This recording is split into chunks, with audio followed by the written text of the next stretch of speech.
Soyez abondamment bénis, amis téléspectateurs d'Espérance TV, que la grâce et la faveur de l'Éternel soient sur vous au nom de Jésus-Christ. Amen. À l'occasion de la grande fête de Pentecôte, nous avons entrepris une série d'enseignements avec le révérend pasteur Jean-Blaise Simon Chalmagne. Hier, nous étions avec lui, il nous a instruit sur Babel. Et je rappelle que le thème général, c'est de Babel à Jérusalem. Aujourd'hui, nous sommes encore avec lui. Il va nous instruire sur un autre sous-thème, je crois que c'est le monde sous Satan. Mais avant de revenir à ce sous-thème, nous allons avoir un temps de louange avec le groupe de louanges. Alléluia. Est-ce que tu peux commencer à bouger? On va célébrer l'Éternel qui est bon pour nous. On y va. Hey. Sachez que l'Éternel est Dieu, il est le roi, il est bon. Sachez que l'Éternel est Dieu, il est le roi, il est bon. Sachez que l'Éternel est Dieu, il est le roi, il est bon. Sachez que l'Éternel est Dieu, il est le roi, il est bon. Oui, il nous a donné la vie, il est bon. Il nous a donné la paix, il est bon. Il nous a donné la joie, il est bon. Voyez comme il est bon. Voyez, touchez-le comme il est bon. Voyez, touchez-le comme il est bon. Il est bon pour toi, il est bon pour moi. Il est bon. Il est bon pour toi, il est bon pour moi. Il est bon, il est bon, il est bon.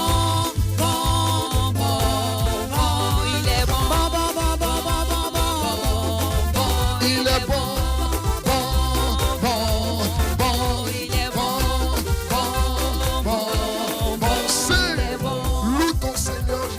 De Nazareth. Alléluia. Hey. Amen. Oh, si Dieu est pour moi, si Dieu est pour moi, qui sera contre moi? Si Dieu est pour moi, Si Dieu est pour moi, Qui sera Si c'est fini. je veux l'adorer. L'ennemi se dresse contre moi.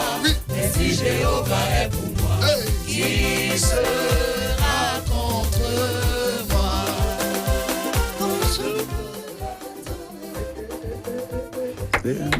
Acclamons le Seigneur. Merci au groupe de louanges. Et comme je vous le disais tantôt, nous sommes avec le révérend pasteur Jean-Blaise Simon pour notre série d'enseignements sur la Pentecôte. Hier, il nous a parlé de Babel. Mais pasteur, avant d'entamer les sous-thèmes d'aujourd'hui, on peut faire revenir un peu sur les thèmes d'hier? Ben écoute, je voudrais saluer tous nos amis téléspectateurs, téléspectatrices de Espérance TV. Que Dieu vous bénisse, sa grâce et sa bonne main soient avec tous. Amen. Ah ben, à l'occasion de la Pentecôte, nous avons 3 grands carrefours à parcourir. Le premier que nous avons déjà traversé, il consistait à parler de Babel dans l'optique de la Pentecôte. Le grand thème, c'est de Babel à Jérusalem. Et on a vu que par rapport à la situation de Babel, il y avait 2 grandes notions à retenir. Le personnage de Nimrod. Nimrod, qui était quelqu'un qui a été déterminé des gibors, des puissants, un héros, mais quelqu'un qui était un vaillant chasseur devant l'Éternel. Et ce qui est un peu dommage, c'est que lui ne chassait pas ce qui était bien, mais il chassait surtout les âmes des êtres humains. Nimrod s'est constitué, malgré sa grande intelligence et puis sa profonde clairvoyance, en quelqu'un qui s'est dressé comme un ennemi de la pensée, de la volonté de Dieu. Et il a matérialisé cela par une sorte de domination sur toute la population humaine qui était de son époque, en leur demandant de bâtir la tour de Babel dans la ville de Babel. Où, alors que Dieu a dit à Noé, multipliez-vous, remplissez la terre, il faut l'assujettir, donc il faut se répandre partout. Nimrod lui dit, restons ici à Babel, bâtissons-nous une tour qui touche le ciel. Et puis, vous savez, l'implication de cette tour-là, je l'ai dit tantôt, ce n'est pas la longueur de la tour qui a fait que Dieu s'est déterminé à venir les confondre, mais c'est surtout par rapport à tous ces objectifs, les motivations. Leur motivation, c'était de se faire un nom, et en escaladant la tour, c'est une façon pour eux de dire que le prochain déluge qui pourrait venir ne pourrait pas les engloutir, et puis aussi qu'à partir de la tour, ils pouvaient sculpter le zodiaque, ils pouvaient faire des projections par rapport à tout ce qui est destiné à l'occultisme. À l'occultisme. Hein. Donc Nimrod était un vrai et un authentique représentant du diable sur la terre. Et Dieu décide, hein, avec les autres personnes de la divinité, c'est-à-dire le Père, le Fils et le Saint-Esprit, décide de venir pour confondre, hein, pour disperser aussi. Et c'est à Babel qu'il y a eu, les langues ont été confondues, et puis il y a eu cette grande dispersion qui va constituer le remplissage de la terre entière à travers chaque groupe ethnique, chaque langue, et ainsi de suite. Et aujourd'hui, on va arriver à le monde sous le système de Satan, sous l'autorité de Satan. Voilà. C'est toujours dans la même pensée. Et je dis tantôt aux uns aux autres, il y a des thèmes qu'on les donne, il ne faut pas se presser de les juger. Il faut écouter d'abord. Et puis quand vous allez écouter, si vous avez des éléments à ajouter, nous sommes volontiers ouverts. On ne finit pas d'apprendre, n'est-ce pas? Tout à fait. J'espère qu'on va apprendre encore aujourd'hui. J'espère que la grâce de Dieu va illuminer, éclairer nos intelligences. Et avant de toucher les tests, on va aller à la réclame et on revient tout à l'heure. Je suis là en cet instant pour te parler de quelque chose de très sérieux. Ekcheo 2026 arrive. Il s'agit de l'Esprit de Dieu qui a été répandu et qui continue d'être répandu sur toute chair humaine qui accepte d'aller à la rencontre de Dieu. C'est ce lundi 25 mai 2026 dès 8h au Palais des Sports de Treichville. Ekcheo. Le grand rassemblement des églises méthodistes du Grand Abidjan est là. Un programme qui sort de l'ordinaire. Tu sais, il y a des moments dans notre vie où le divin rencontre l'humain. Avec la participation des districts Yopougon, Abobo, Anyama, Abidjan Nord, Abidjan Sud, Grand Bassam, Alépé, Songon, Jacqueville, Dabou, Sikensi.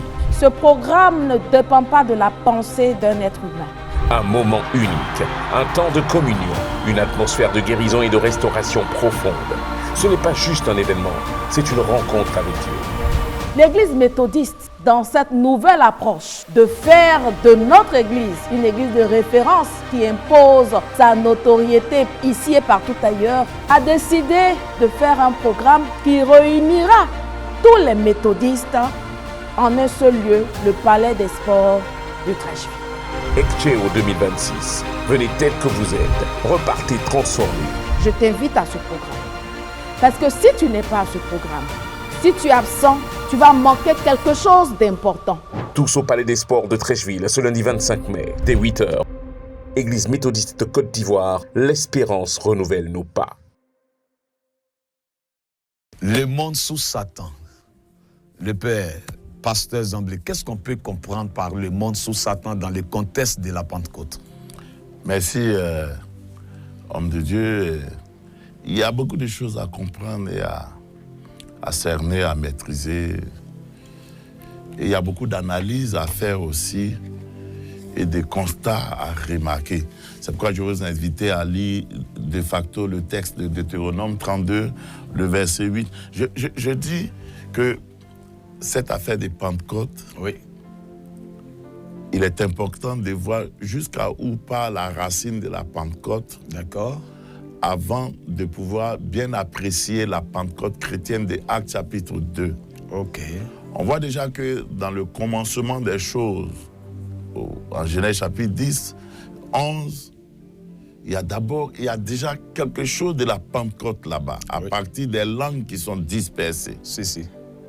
Et aujourd'hui, on va voir le monde sous l'autorité de Satan, du diable. Et je vous invite à lire avec moi Deutéronome 32, verset 8. À lire pour moi. Allons-y, s'il vous plaît. Deutéronome 32, verset 8. Deutéronome 32, verset 8. Oui. On va lire dans plusieurs versions. Versions. Mais primo, on va lire dans la version Louis II. Je voudrais que tous ceux qui nous suivent, en quelque lieu que ce soit, écoutez bien le texte biblique qu'on va lire. Parce que c'est à partir de la compréhension que vous avez de la parole de Dieu que vous interprétez et puis vous agissez en conséquence. Allons-y avec Deutéronome 32, verset 8. Oui, dans 8 secondes. Oui, quand le Très-Haut donnait un héritage aux nations, oui. Quand il sépara les enfants des hommes, oui. Il fixa les limites des peuples d'après le nombre des enfants d'Israël. Il fixa les limites des peuples d'après le nombre de qui? Des enfants d'Israël. Suivez bien, il a fait quoi? Il a fixé le nombre des enfants le nombre des enfants d'Israël. Ok, non, c'est pas bien dit, Didier. Il a quel problème? Non, en fait, j'ai changé. C'est pour ça. Pas changer, Didier. Il a fixé. Quand le Très-Haut donna un héritage aux nations, quand il sépara les enfants des hommes, il fixa les limites des peuples. Il a séparé les enfants des hommes et puis Dieu même a fixé les limites des peuples d'après le nombre des enfants d'Israël. Et si on dit d'après le nombre des enfants d'Israël, les enfants d'Israël, c'était 12 tribus. Oui. Ok, ça c'est le Louis II. Français courant. Français courant. Français courant dit ceci. Verset 8. Oui. Deutéronome 32, verset 8. Lorsque le Dieu Très-Haut a réparti les pays entre les hommes. Écoutez comment le français courant rend beaucoup plus accessible, facile à comprendre ce qui est exprimé d'une certaine façon dans Deutéronome, dans Louis II, pardon, oui. Lorsque le Dieu Très-Haut a réparti les pays entre les hommes, il a fixé les frontières des nations. Il a quoi? Fixé les frontières des nations. Dans Louis II, c'était les limites. Oui, il a fixé les frontières des nations. Il a placé chaque peuple sous l'autorité d'un être céleste. Faites attention. Là-bas, on dit que c'est selon le nombre des enfants d'Israël. Mais ici, on dit qu'il a fixé chaque peuple sous l'autorité d'un être céleste. Allons doucement, let's go. On va lire dans la version Parole de vie. Parole de vie. Parole de vie dit ceci, toujours le verset 8. Quand le Dieu Très-Haut a distribué les pays aux habitants de la terre, il a fixé les frontières des peuples. Il a confié chaque peuple à un être du ciel. Amen. Amen. L'autre côté, on dit des êtres célestes. Et puis ici, on dit à un être du ciel. L'autre côté, on dit il les a placés sous l'autorité. Alors que dans le second, on parlait des enfants d'Israël. Dans le second, ce n'est pas bien interprété, ce n'est pas bien traduit le texte biblique. Pourquoi? Pourquoi est-ce qu'on peut s'aventurer à dire ceci? Quand vous lisez le texte lui-même, on nous parle de ce que Dieu a distribué aux habitants de la terre, il a fixé les frontières des peuples. Mais quand tu prends seulement la première partie du verset, tu te rends compte que cette première partie, en réalité, fait allusion à ce qui s'est passé à Babel. Oui. Vous vous souvenez au moins? Oui, oui. Vous la lisez aux Bibles, hein? Vous jouez les dangereux. Alors doucement, vous allez voir. C'est à Babel qu'il y a eu confusion des langues. Oui. Chacun est parti de son côté. C'est ça. Avec sa langue. À Babel, on avait quitté le temps de Noé, mais Israël n'existait pas. Oui. Vous comprenez un peu? Oui. Celui qui a donné, on dit selon le nombre des enfants d'Israël. On a 12 tribus en Israël. Oui. Celui qui a donné les 12 tribus, c'est Jacob. Jacob n'existait pas. Oui. Jacob est sorti d'Isaac. Isaac n'existait pas. Isaac même est sorti d'Abraham. Abraham n'existait pas encore en réalité. Dans l'expérience de Babel, en réalité, ce n'est pas selon le nombre des enfants d'Israël. Le second le traduit mal. Parce que le texte dit, Dieu a soumis chaque peuple aux êtres célestes, ou encore sous l'autorité d'un être céleste. En hébreu, on dirait à des ben Elohim, à des fils de Dieu. Or, la notion des fils de Dieu dans la Bible, ça fait allusion à beaucoup de choses. Quand, par exemple, dans Job chapitre 1, on dit les fils de Dieu se sont retrouvés. Ce n'est pas des humains qui se sont retrouvés, il n'y avait aucun être humain là-bas. C'était Dieu, et puis les êtres célestes, les esprits, les anges qui se sont retrouvés. Vous me suivez un peu? Oui, oui. Vous comprenez un peu? Oui. Écoutez bien, hein? C'est enseignement. On parle de Pentecôte, là. Si on enseigne aussi... Il faut aller à la source pour mieux comprendre. On va doucement, doucement, on va y arriver. Quand on parle des êtres célestes, vous voyez par exemple dans le texte de Genèse chapitre 6, on parle des fils de Dieu qui sont venus vers les filles des hommes. Hein? Des fils de Dieu, les Ben Elohim, qui sont venus vers les filles des hommes, les Béné Adam. Là-bas, on voit que la notion des fils de Dieu fait allusion à des êtres célestes encore. Oui. Je précise que ceux qu'on appelle les êtres célestes sont des êtres qui existent au ciel ou depuis le ciel, mais qui ne sont surtout pas des êtres humains. D'accord. En fait, à Babel, ce qui s'est produit, c'est quoi? Quand Dieu disperse, puisque Dieu il disperse, il met la confusion. Oui. À cause de ce qu'il n'a pas approuvé, il n'a pas apprécié, il n'a pas aimé les motivations des êtres humains sous l'autorité de Nimrod, qui était le principal représentant du diable. C'est comme si Dieu livre chaque peuple à lui-même. Dieu fait quoi? Livre chaque peuple à lui-même. Mais en livrant chaque peuple à lui-même, indirectement, il donne l'autorisation à des êtres célestes d'être établis comme autorité sur ces peuples-là. Waouh. Pour le moment, vous suivez un peu. Oui. Voilà, si vous voulez bien écouter enseignement, bien, tu as faim là, c'est comme dit, tu n'as pas bien compris. Oui, on casse ça aussi. On revient sérieux. Oui. Ok. Quand Dieu, il permet ça, c'est comme si les êtres célestes, chacun s'est choisi un peuple. Remarquez, dans tous les peuples qui existent sur la terre, le nom de Dieu existe. Oui. Il y a autre chose qu'on adore souvent. Tout à fait. On attribue le nom de Dieu, mais c'est autre chose, un esprit. Merci. Remarquez aussi dans la Bible que, quelquefois, par rapport à beaucoup de choses qui sont dans le camp du diable, quand on les désigne dans Éphésiens, par exemple, on parlera des autorités, oui, des dominations, des principautés. Il y a un langage guerrier qui est accompagné d'un langage géographique. Chaque peuple qui se trouve automatiquement sous l'autorité d'un être céleste. Wow. C'est pas pour rien que quand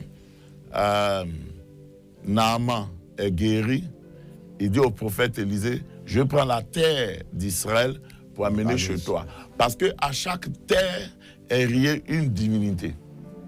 Donc le fait que le Dieu d'Israël soit capable de le guérir, il voulait que le Dieu d'Israël, à travers la représentation que constitue cette terre-là, soit transportée chez lui là-bas.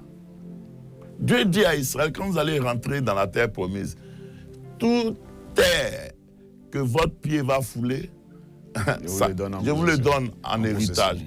Quand on dit dans ce sens-là, ça signifie aussi que partout où vous allez partir, les divinités seront sous votre autorité et alors vous pourrez régner et dominer et donc hériter et bénéficier du lait et du miel. On se suit pour le moment. Oui, on se suit. À partir de Babel, déjà même depuis le jardin d'Éden, Satan avait déjà pris les rênes du monde. Mais à partir de Babel, il va s'établir à partir de certains de ses représentants, les êtres célestes, sous les peuples. Sur les peuples. Vous comprenez un peu? Oui. Satan n'est pas Dieu, donc il n'est pas partout, mais il a des représentants partout. On se suit pour le moment. Oui. Et Satan règne. Quand je dis la vérité, Satan règne. Alors, lisons Matthieu 4, versets 8 à 9. Matthieu chapitre 4. Je rappelle que nous sommes dans cette émission spéciale par rapport à la Pentecôte que nous avons intitulée « De Babel à Jérusalem ». Merci là-bas. Matthieu chapitre 4, versets 8 et 9 que je lis. Le diable le transporta encore sur une montagne très élevée, lui montra tous les royaumes du monde et leur gloire, et lui dit, « Je te donnerai toutes ces choses si tu te prosternes et m'adores. » Amen. Amen. Lis le verset 10, pardon. Verset 10. Jésus lui dit, « Retire-toi, Satan, car il est écrit, tu adoreras le Seigneur, ton Dieu, et tu le serviras lui seul. » Amen. Amen. Amen. Amen. Le thème d'aujourd'hui, par rapport à cette série d'émissions spéciales sur la Pentecôte, c'est Le monde sous Satan. Ici, c'est la tentation de Jésus dans le désert. Et puis, il y a eu 3 grandes phases de tentation. Mais à un moment, Satan lui dit, écoute, il lui montre tout le royaume de la terre et leur gloire, leur splendeur, leur richesse, tout ce qu'il y a de beau, de magnifique. Et Satan lui dit, il faut te prosterner, au lieu de te fatiguer, te maltraiter, tout ça là. C'est en 5 minutes, on gère tout. Tu te prosternes, tu m'adores. Je vais te donner tout ça là. Jésus n'a pas dit tu mens, ça ne t'appartient pas. Ça veut dire que Jésus reconnaît de façon indirecte que la terre est sous l'autorité de Satan. Pour le moment, ça va, non? Ça va. On va y arriver. Ouais. La terre est sous l'autorité de qui? Satan. De Satan. Donc le diable règne. Mais le Père, oui. À quel moment Satan s'est arrogé ce droit de dominer la terre? Oui, mais il ne s'est pas arrogé le droit. À travers la tentation dans le jardin d'Éden, Adam et Ève, le péché a donné de facto ce droit-là. D'accord. Et ce qui est terrible, c'est quoi? C'est que comme Dieu est un Dieu des principes, Dieu même respecte le fait que l'une des conséquences du péché d'Adam et Ève, c'est que le monde entier soit sous la domination de Satan. Est-ce que vous voyez un peu? Oui. Ça fait quelque chose, hein, parce qu'il est amour, il est grand, il est fort, mais le système dans lequel nous sommes. Par exemple, quand tantôt, j'ai dit le monde sous l'autorité de Satan, le monde, ici, c'est dans sa dimension de cosmos, la population humaine qui est sous l'autorité de Satan. Et Dieu même reconnaît ça. Ça va? Ça va. On a vu le texte de Matthieu où Jésus ne contredit pas le diable. Tout à fait. Mais bien au contraire, il s'oppose à lui, mais sans le contredire. On va lire un texte encore, Psaume 51. Ah ben, oui. Psaume 51. Ton micro est ouvert? Ok, vas-y. Parce que moi, je n'entends pas. Allons-y. Mais tant que tu ne parles pas, tu ne peux pas savoir que c'est ouvert. Tu ouvres et puis tu parles. Psaume 51, le seul et l'unique verset 13. Oui. Ne me rejette pas loin de ta face, ne me retire pas ton Esprit Saint. Amen. Amen. Ok. Bon, ce texte-là, qu'est-ce qui se passe? C'est que quand Satan domine, Dieu lui veut à côté que son esprit règne et puis conduise les gens. C'est David qui parle ici. Mais dans l'Ancienne Alliance, dans l'Ancien Testament, le Saint-Esprit, à cause de ces situations où Satan domine, était donné à quelques personnes de façon particulière pour accomplir des tâches précises. Et ce qui est encore plus dramatique, toutes les fois qu'un être humain est renversé par Satan, quand bien même il aurait eu le Saint-Esprit pour le travail qu'il faut, il finit par être privé du Saint-Esprit. Quand David dit ce psaume-là, c'est en rapport avec ce qu'il a connu comme expérience de péché dans l'histoire de Bathsheba. Est-ce que vous suivez un peu?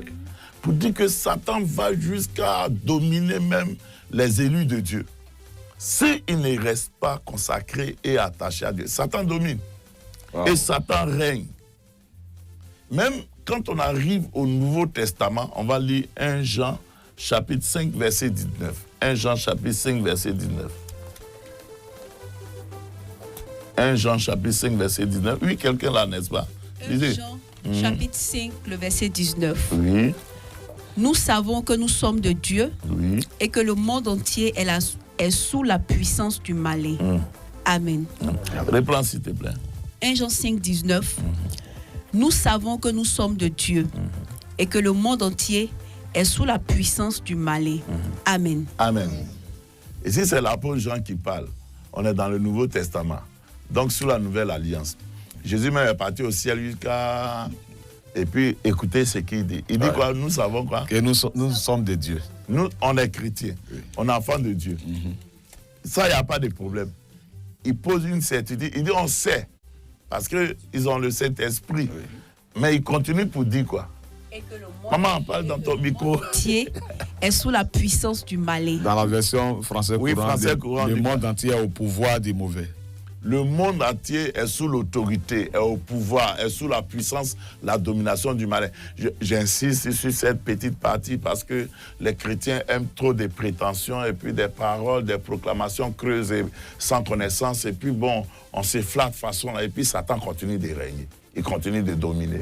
Il y a des vérités qui sont là, on ne peut pas faire autre chose. Actuellement, là, c'est Satan qui domine.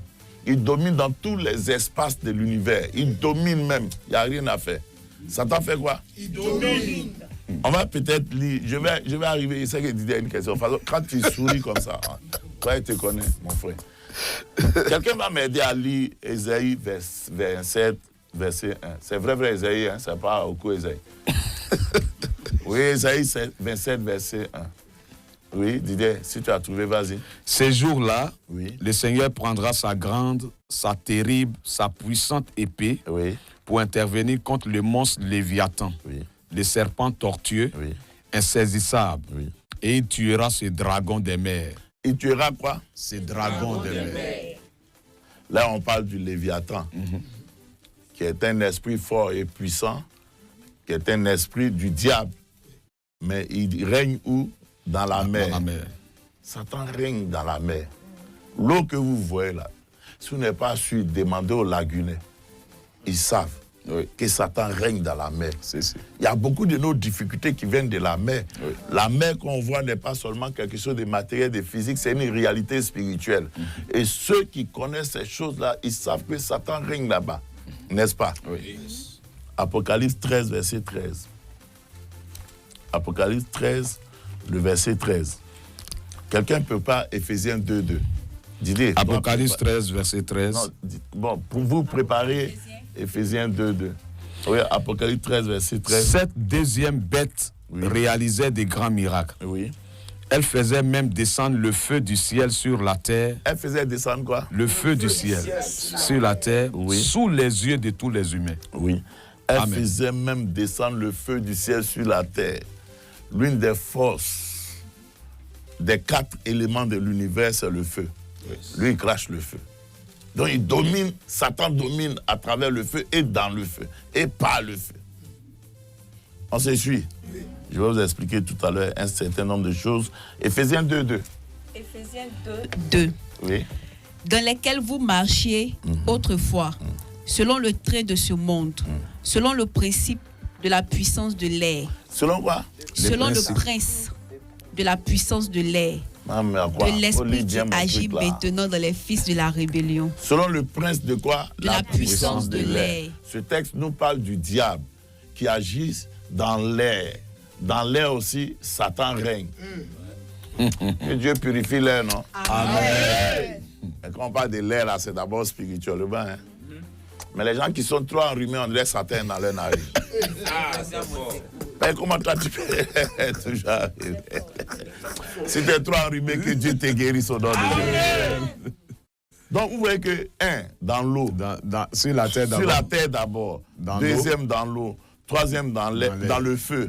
Et puis ici, dans l'air. Donc c'est quelle dimension qu'il a laissé? Aucun. Satan règne. Il faut encore connaître ces vérités-là. Quand tu sais certaines choses, tu sais quelles dispositions prendre. Quand tu fais une analyse du monde dans lequel on est, l'économie en général, c'est dans la main du diable. Babylone économique, Apocalypse chapitre 17, 18 en parle. Sur le plan politique, le système est souvent verrouillé par Satan. Il domine sur les nations. Il y a des pays, est-ce que c'est pas, il n'y a pas de chrétiens? Il y a des chrétiens là-bas, mais pour avoir un chrétien à la tête de tout ce qui est politique, c'est pénible, c'est difficile. Parce que Dieu même, vous savez, Dieu, il ne fonctionne pas par hasard. Dieu agit selon des décrets qu'il a déterminés avant même la fondation de notre monde. Bon, là encore, il faut expliquer les choses, hein, parce que quand on parle du décret de Dieu, on parle du plan éternel. Donc, ce n'est pas un plan sur coup avec une inspiration instantanée. Non, non, non. Ça remonte à l'éternité, le décret de Dieu. Donc, son plan éternel, son plan souverain, ça émane de sa suprématie, de son autorité élevée. Son plan saint, donc c'est un plan qui est conçu de sorte à ce que rien de sale ne puisse venir l'entacher. Est-ce que vous me suivez? Oui. Et son plan parfait, C'est-à-dire que c'est un plan complet. Quand on parle de perfection, c'est dans l'idée de complet. Donc, Dieu a décrété des choses.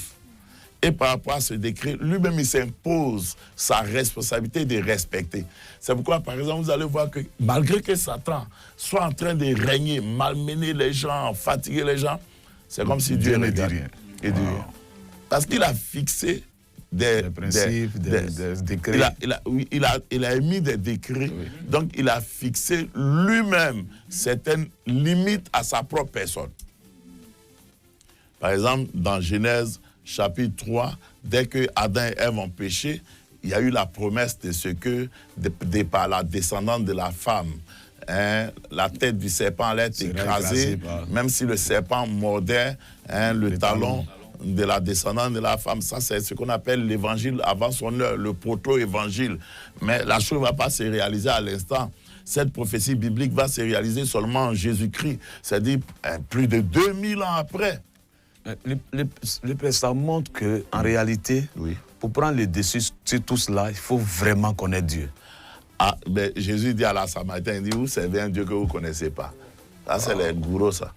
Donc, moi, mon nom, c'est Zamblé Simon. Quand tu ne connais pas un Dieu, tu vas mal le servir. Il n'y a rien à faire. C'est pourquoi moi, je conseille aux gens, lisez la Bible. Maintenant, si toi, il ne sait pas lire, va faire coup du soir. EPP, Kangakoura 1, il y en a. Il n'y a pas âge pour apprendre. Parce que le Dieu qu'on adore, beaucoup ne savent pas que c'est un Dieu des Écritures. C'est pourquoi Jésus dit, il est écrit, il est écrit, il est écrit. Même dans l'Ancien Testament, Dieu même écrit. Il a écrit sur les tables, les tablettes, et puis il a donné à Moïse. Et remarquez même, pour que Dieu confie certaines responsabilités à certaines personnes, il faut que ces personnes aient un minimum de connaissances. Mais la connaissance, on l'acquiert à partir des Écritures. Oui. Regardez, faites une comparaison entre les Pierre, Jean, Jacques, les gars qui partaient à la pêche. Et ils ont marché avec Jésus, ils ont vécu avec Jésus, ils ont mangé avec Jésus. Mais ils ne valent pas Paul. Oui. Parce que Paul était instruit. Est-ce que tu vois un peu? Oui. Connaître Dieu est fondamental. Mais on peut périr parce qu'il manque de connaissance. C'est pour ça qu'on est en train de voir d'autres implications de la Pentecôte. Sinon, bon, dimanche, les gens vont partir ou bien on s'en va danser, manger, on fait baptême et puis après, le baptisé même est saoulé. Son témoin est saoulé. Le saoulé même est saoulé. Bon, tout le monde est saoulé. Ça, c'est pas la Pentecôte. À la fin, le témoignage qu'on voit le jour de la Pentecôte, ça n'encourage pas ceux qui ne sont pas convertis à se donner à Jésus. C'est pas un bon exemple. Mais si quelqu'un comprend véritablement la Pentecôte, on parle de saoulé, mais Pentecôte, c'est pas pour parler en langue seulement. Ouais. Il y a plus que ça. Et c'est ce que je veux aider à travers ces petits enseignements-là, le peuple de Dieu à comprendre. Satan règne. Même dans le domaine religieux, Satan règne. Quand vous lisez les épîtres de Paul, quand il parle aux Colossiens, il dira que faites attention, il y en a parmi vous qui sont des faux prophètes, des faux docteurs, pourtant ce sont des chrétiens apparemment, mais qui dans leur fond ne travaillent pas avec l'Esprit de Dieu. Et quand c'est comme ça, là, quand l'ennemi est loin, ce n'est pas un problème. Mais quand l'ennemi est dans toi-même ton camp, mais tu es mal barré. Est-ce que vous voyez un peu? Oui. Et ce sont des réalités qu'on est appelé à savoir. Parce que le règne de Satan, il est établi. Quelqu'un pourrait dire que, c'est que cette affaire-là est mélangée et tout est gâté. Non, ce n'est pas mélangé. Parce que dans le programme de Dieu, Dieu va trouver une solution. Amen. La dernière fois, on a parlé de Genèse chapitre 11. Oui. Mais à côté de Genèse chapitre 11, on a Genèse chapitre 12. Oui. Et dans Genèse chapitre 12, ce qui est merveilleux, c'est que Dieu trouve déjà un associé à la personne d'Abraham. On va lire Genèse chapitre 12, versets 1 à 3. Genèse chapitre 12, versets 1 à 3, oui. Genèse chapitre 12, versets 1 à 3. Le Seigneur dit à Abraham, quitte ton pays, ta parenté, et la maison de ton père, et va dans les pays que je te montrerai. Je ferai naître de toi une grande nation. Je te bénirai et je rendrai ton nom célèbre. Tu seras une bénédiction pour les autres. Je bénirai ceux qui te béniront, mais je maudirai ceux qui te maudiront. Continue. À travers toi, je bénirai toutes les nations de la terre. À travers toi. Il va faire quoi? Je bénirai toutes les nations de la terre. Il va bénir qui? Toutes les nations de la terre. Toutes les nations d'où ça? De la terre. Oui, de Genèse 1 jusqu'à Genèse 11, bon, on appelle de façon théologique le commencement, les textes du commencement. Le péché commence là-bas, l'humanité commence là-bas, beaucoup de choses commencent de Genèse 1 jusqu'à 11. Mais quand on arrive à Genèse 12, c'est comme si Dieu veut faire un recommencement déjà, parce que en Genèse 11, le texte de Deutéronome nous dit clairement que Dieu, à partir de ce qui s'est passé à Babel, a sémé la confusion dans les langues et en même temps livré chaque peuple, et puis les êtres célestes qui ne sont pas les anges de Dieu, hein. Ça, il faut préciser. Okay. Les êtres célestes qui en réalité sont du camp de Satan, qui sont du camp du diable, se sont arrogés, établis sur toutes les nations qui ont été dispersées. Mais Dieu va se choisir une nation à travers son alliance avec Abraham. Il va se choisir une nation pour essayer de régler quelque chose. Quand on a lu le texte avec Abraham, là, oui. Dieu, c'est comme s'il établit une alliance avec Abraham, ce qui est l'une des plus grandes alliances de la Bible d'ailleurs. Je profite pour dire, dans la Bible, il y a beaucoup d'alliances. Il y a énormément d'alliances. Il faut les étudier pour les connaître un peu. Mais on peut remarquer qu'il y a comme deux catégories d'alliances. Il y a des alliances positives, là où Dieu est impliqué de façon active. Et puis il y a des alliances négatives, là où ce n'est pas Dieu, c'est le diable. Mais il y a des alliances générales, où c'est Dieu avec tout un peuple. On le verra avec Israël et ainsi de suite. Mais il y a des alliances particulières, individuelles, comme on le voit. Mais dans le cas de Moïse, Dieu, quand il fait alliance avec lui, il fait suivre cette alliance-là de trois promesses, trois grandes promesses. Un, Abraham lui-même. Donc, à travers cette alliance, il promet de bénir Abraham. Oui. Que Dieu te bénisse. Amen. Que Dieu te bénisse. Amen. Quand on dit que Dieu te bénisse, ça veut dire que Dieu fasse que le bonheur qui va te permettre de t'épanouir vienne sur toi. Amen. Que ce soit dans ta santé, Amen. Dans tes finances, Amen. Dans ta maison, Amen. Dans tes activités, Amen. Dans la vie de tes enfants, Amen. Dans ton foyer, Amen. Dans toute ta dimension. Amen. La bénédiction de l'Éternel, c'est elle qui enrichit. Amen. Reçois la richesse de Dieu. Amen. Et elle n'est suivie d'aucun chagrin. Amen. Le chagrin s'éloigne de toi. Amen. Donc Dieu promet à Abraham de le bénir. Et remarquez encore, il lui dit, je rendrai ton nom grand. Ce n'est pas Abraham qui cherchait un grand nom, oui, comme Dieu. À Babel, oui, comme Nimrod. Les gens sont souvent pressés. Oui. Le Père, nous allons à la réclame pour revenir. Oui, c'est intéressant. Grâce soit rendue à notre Dieu, Père, Fils, Saint-Esprit, pour cette occasion, cette autre occasion de Pentecôte qui nous donne, Pentecôte qui nous rappelle le don du Saint-Esprit accordé à l'Église. Et nous bénissons le Seigneur de ce que, à l'occasion de Pentecôte 2026, le président de l'Église, le bishop Séraphin Moudé, invite à un grand rassemblement le lundi de Pentecôte, le peuple de Dieu des districts d'Abidjan et le peuple de Dieu des districts du Grand Abidjan à un programme spécial. ECCHEO 2026. Le grand rassemblement des églises méthodistes du Grand Abidjan est là. Ce sera donc l'occasion pour le peuple de Dieu de glorifier le Seigneur, de magnifier le Seigneur, de louer, de prier, et surtout d'écouter la parole de Dieu. La parole de Dieu relative au salut du monde par Jésus-Christ, le Seigneur, le Sauveur, et de se voir rappeler par Dieu la mission qui incombe à chaque chrétien, à chaque chrétienne, de témoigner de Jésus-Christ, d'annoncer auprès et au loin la bonne nouvelle. Et cela est d'autant plus important, frères et sœurs, que les temps que nous passons sont des temps ténébreux, des temps de grande épreuve, vu la multiplicité des conflits dans le monde. Il faut donc, avec beaucoup d'empressement, et tout en invitant les non-méthodistes à venir à ce rassemblement de ressourcement. Un moment unique, un temps de communion, une atmosphère de guérison et de restauration profonde. Ce n'est pas juste un événement, c'est une rencontre avec Dieu. ECCHEO 2026. Venez tel que vous êtes, repartez transformés. Que notre Dieu qui place ce programme sous l'onction de son esprit permette à tout un chacun d'y prendre part, pour prendre sa part de bénédiction. Et qu'à Dieu seul soit la gloire au nom de Jésus-Christ. Amen.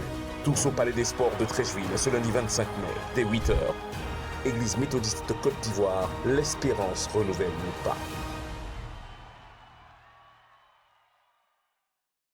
Avec Nimrod, on a vu qu'ils étaient en train de chercher un grand nom, vouloir se faire un grand nom.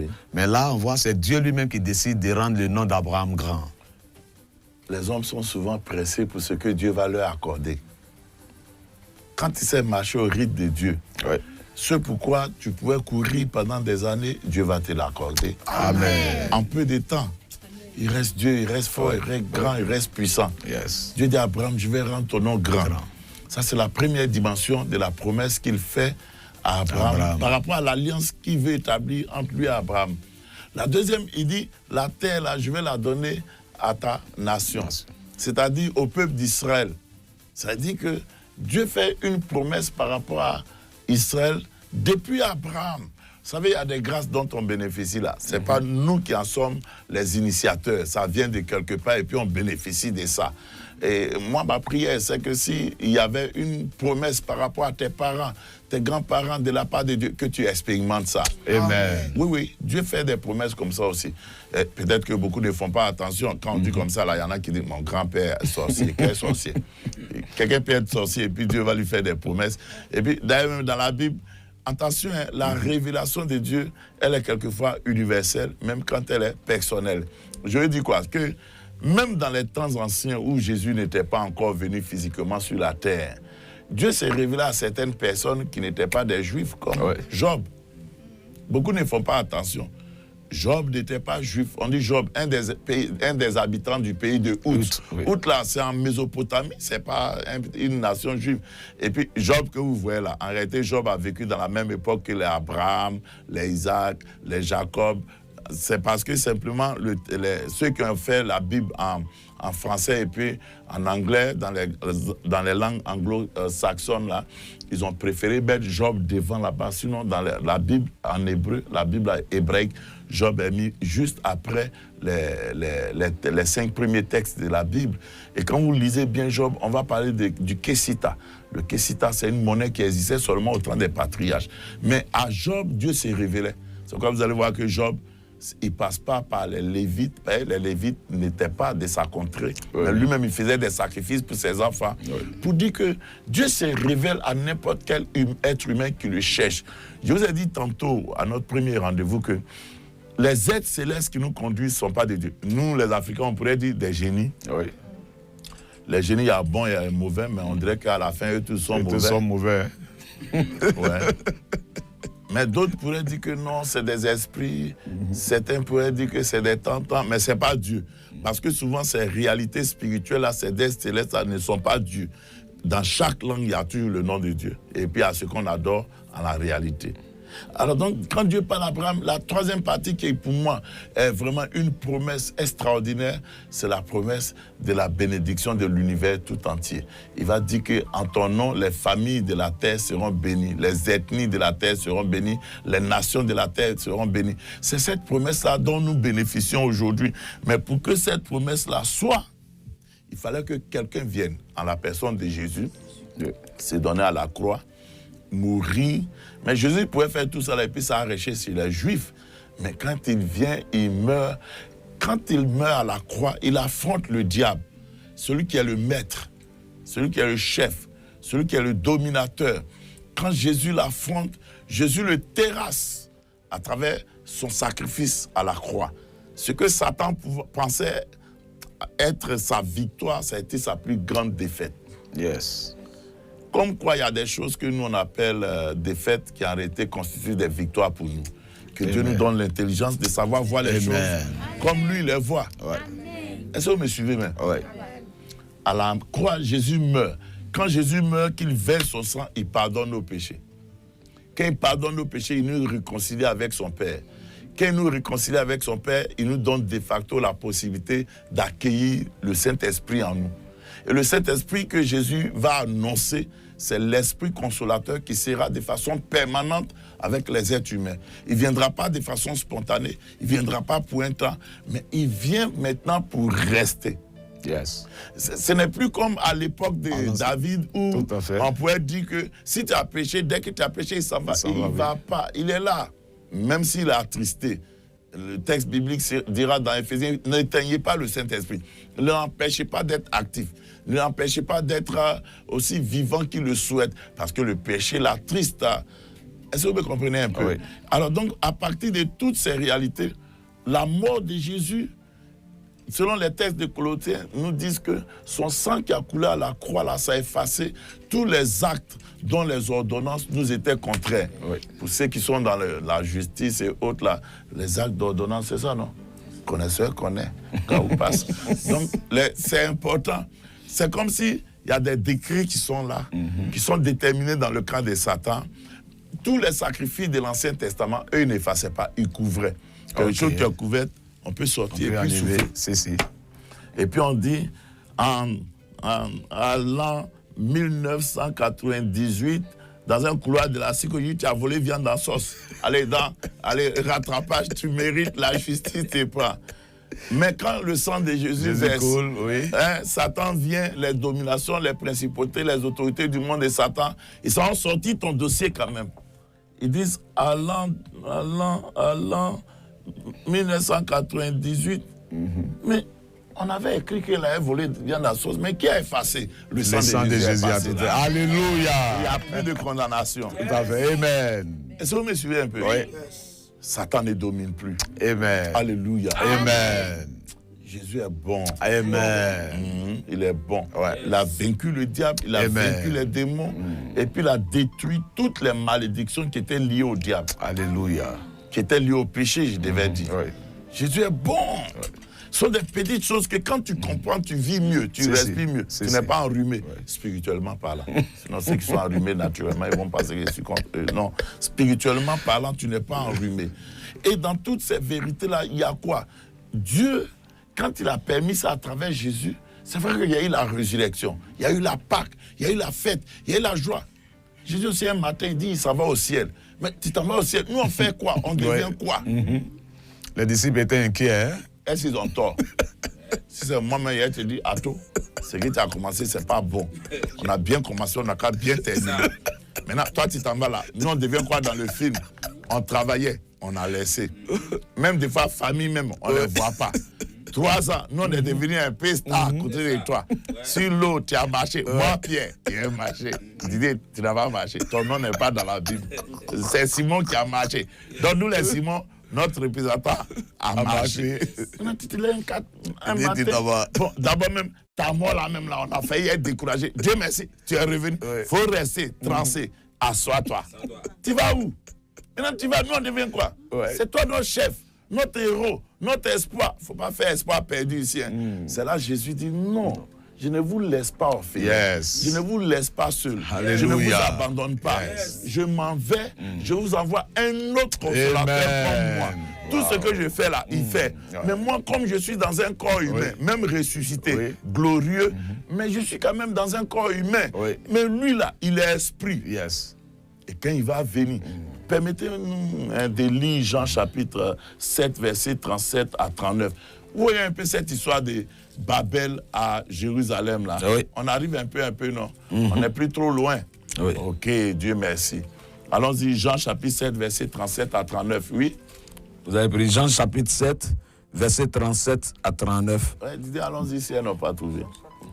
Les derniers jours de la fête. Le dernier jour de la fête. Était le plus solennel. C'est la fête des tabernacles, la fête des récoltes aussi. C'était le plus important, le plus solennel. Continue. Ces jours-là, Jésus debout s'écria. Il était debout devant tout le monde, où le dernier jour, tout le monde est en pleine effervescence. Et puis lui va parler, il va proclamer, oui. Si quelqu'un a soif, qu'il vienne à moi. Il dit si quelqu'un. Il n'a pas dit que si un spirituel, si un religieux, si un diplômé, si un paysan. Il dit si quelqu'un, dans quelqu'un il y a tout, on n'élimine personne. Dans quelqu'un il y a femme, il y a garçon, il y a noir, il y a clair. Sinon nous les noirs là, Didier était déjà devant nous. Bon, moi j'étais un peu devant Jean-Jacques, Noiro n'est pas Noiro. Mais il dit si quelqu'un, il n'a pas dit si quelqu'un qui est bien, si quelqu'un qui prie Dieu. J'ai écouté les paroles du Seigneur. Il n'exclut personne. Il ouvre la porte à tout le monde. Il dit si quelqu'un, que tu adores fétiche ou bien tu n'adores pas fétiche. Mais il dit la seule condition, il faut que tu aies soif. Continue. Si quelqu'un a soif, Oui. qu'il vienne à moi, Il va aller où? à lui, et qu'il boive. Attends, ailleurs, il dit quoi? Il dit, je suis le chemin. Il n'a pas dit un chemin. Le chemin, Oui. la vérité et la vie. Et personne ne peut aller au Père sans passer par moi. Il dit, si quelqu'un a soif, qu'il vienne à moi. Je ne sais pas si vous me suivez un peu. Oui.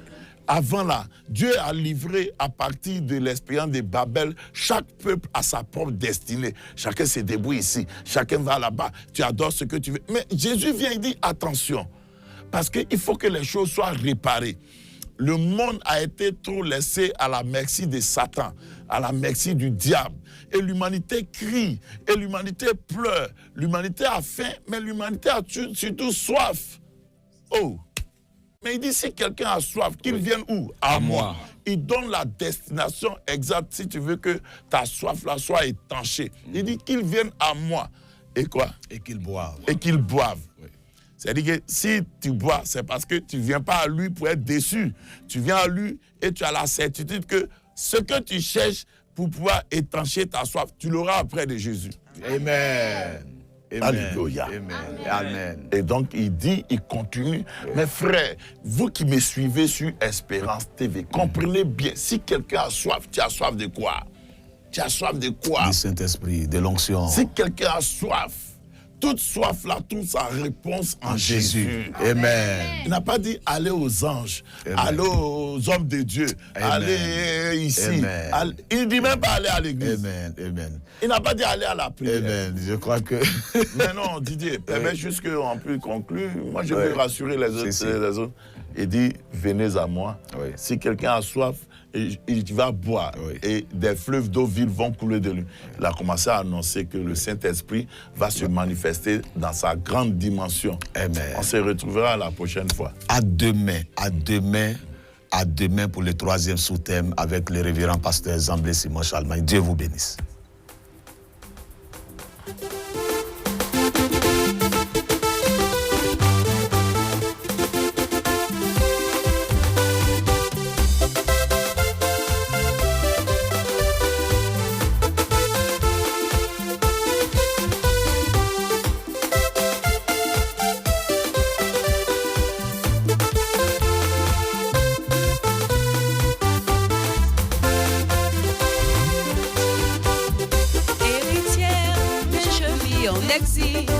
Je suis princesse, mais les autres me marchent dessus. J'ai des biens, mais je quémande mon pain. Oh Adonai, qu'est-ce qui se passe? C'est bizarre. C'est pas normal. C'est bizarre. C'est pas normal. Les princes à terre, les esclaves sur les chevaux. Je lutte pour mon mariage et mon foyer, mes désolations. Beaucoup d'efforts, mais peu de résultats. Oh Adonai, qu'est-ce qui se passe? C'est bizarre. Et ouais, c'est pas normal. Parce que Jésus s'est levé pour moi et ma situation ne sera plus la même. Parce que Jésus s'est levé pour moi et ma situation ne sera plus la même. C'est normal, c'est pas bizarre. Je dis, ta situation, c'est comment? C'est normal, c'est pas bizarre. Oh, il s'est levé. Il s'est levé, il s'est levé. Ah, Yahweh s'est levé. Il s'est levé, il s'est levé. Il s'est levé. Il s'est levé. Alléluia. Il s'est levé.